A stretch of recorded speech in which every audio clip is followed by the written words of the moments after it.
Hello friends, हमारी आज की स्टोरी है तुम बिन नहीं जीना।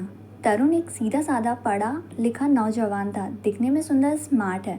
वह एक प्राइवेट फर्म में मैनेजर की नौकरी करता है। बड़ी मेहनत से वह यहाँ तक पहुँचा था। उसके माँ बाप साधारण सा काम करने वाले मजदूर थे। अपना पेट काट कर उन्होंने बेटे को पढ़ाया था। फिर तरुण 10th क्लास से खुद छोटे बच्चों को ट्यूशन पढ़ाते हुए अपनी पढ़ाई पूरी की और आज वह एक अच्छी लाइफ गुजार रहा है। उसके हिसाब से वो बहुत ही अच्छी ज़िंदगी गुजार रहा था। तरुण के कॉलेज में ही एक लड़की नेहा से प्यार हो गया था। नेहा एक बड़े बिजनेसमैन की बेटी है। उन दोनों में सामाजिक रूप और आर्थिक रूप दोनों ही रूप से कोई मेल नहीं था, पर प्यार तो प्यार होता है।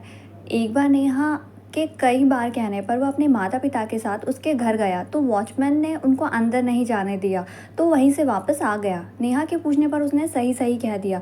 तो नेहा ने कहा, तुमने मुझे कॉल क्यों नहीं किया? वह कहता है, जहाँ वॉचमैन ने हमें एक्सेप्ट नहीं किया, उसका मालिक कैसे एक्सेप्ट करेगा? मेरी हिम्मत नहीं पड़ी। मैं अपने मम्मी पापा की बेइज्जती नहीं करा सकता था, क्योंकि आज भी लोग उसे बेगारी मजदूर का ही बेटा बोलते हैं। नेहा अपना खुद का बुटीक चला रही थी। उसने चैन ऑफ ब्यूटी स्टार्ट किया था। उसके पीछे लड़कों की लाइन लगी थी। वह बहुत सुंदर और आकर्षक थी, पर वह तो प्यार तरुण से करती थी। उन दोनों को समझ नहीं आ रहा था कि वह अपने पिता से कैसे बात करे।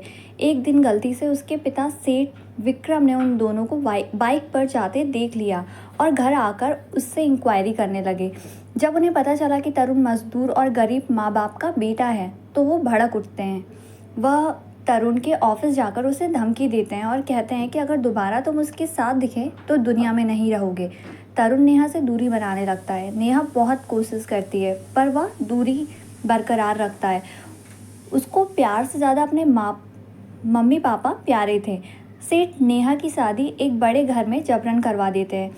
उस दिन तरुण बहुत रोता है और दूसरी तरफ नेहा जहर खाने की कोशिश करती है तो लोग उसे बचा लेते हैं। उसके हस्बैंड को सब पता चल जाता है कि वह किसी से प्यार करती थी, तो वह उसे टॉर्चर करने लगता है। नेहा अपने पिता से कुछ भी नहीं बताती है। उसके पति नीरज ने तो सिर्फ पैसे के लिए ही उससे शादी की थी।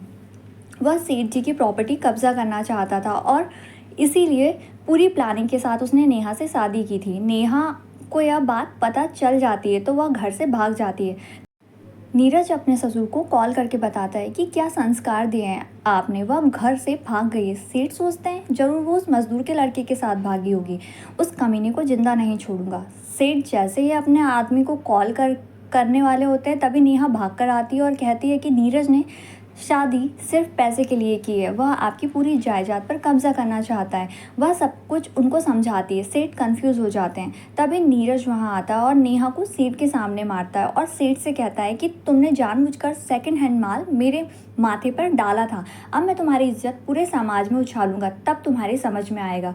वह चला जाता है। नेहा कहती है, ये है आपकी बराबरी वाले और एक मेरा प्यार। उसने आज तक किसी से नहीं कहा कि वह मुझसे प्यार करता है। वह भी चाहता तो मुझे और आपको बदनाम कर सकता था। सेठ समझ नहीं पाते कि क्या करे। सुबह के न्यूज़पेपर में नीरज न्यूज़ डलवा देता है कि सेठ विक्रम की बेटी अपने प्रेमी के साथ पति का घर छोड़कर भाग गई।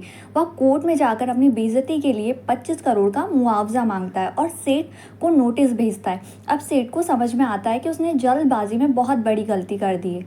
उसी समय वहाँ तरुण आकर कहता है कि वह नेहा को लेकर नहीं भागा, तो नेहा कहाँ है? तभी नेहा सामने आती है और कहती है, तुम जैसे डरपोक प्रेमी के कारण आज मेरी ये हालत है। तरुण कहता है, तुम्हारे पिताजी ने मुझे धमकी दी थी कि अगर मैं तुमसे दूर नहीं हुआ तो वो मेरे माँ बाप को मार देंगे और मेरे प्यार के लिए मैं अपने माता पिता को नहीं खो सकता था। मैं तुम्हारे बिना भी नहीं जी सकता था, पर माँ बाप को मरने नहीं दे सकता। तभी नीरज वहाँ अपने गुंडों के साथ आता है और कहता है, अगर तुमने पैसे नहीं दिए तो मैं अभी यहीं सबको मरवा दूंगा। और इल्ज़ाम सेठ जी पर आएगा कि अपनी इज्जत बचाने के लिए सेठ ने बेटी और उसके प्रेमी को गोली मार दी। सेठ उसे बहुत सुनाता है और वह उस पर गोली चलाता है। तरुण जंप मारकर सेठ के सामने आता है और गोली उसके कंधे पर लगती है। नीरज दूसरी गोली चलाने जाता है, तभी उसे एक गोली लगती है और पिस्टल उसके हाथ से गिर जाती है। वह देखता है पुलिस इंस्पेक्टर आते हैं और वह कहते हैं, हमें नीरज पर पहले से ही शक था। इससे पहले भी 2 शादियाँ करके उनको लूट लिया था, इस बार रंगे हाथ पकड़ में आ गया है। चल अब तुझे जेल से मुआवजा दिलवाते हैं। तरुण के कंधे से गोली निकाल दी गई और उसे डिस्चार्ज करते हैं। वह घर जाता है। उसी समय सेठ नेहा के साथ आते हैं और अपने किए पर माफ़ी मांगने के बाद नेहा का हाथ उसके हाथ में देते हैं। तरुण कहता है कि वह शादी एक ही शर्त पर करेगा, नेहा उसके साथ उसके घर रहेगी। सेठ कहता है जिसे जहाँ रहना हो रहे, मैं तो यहीं रहूँगा, या सब मेरे साथ रहो।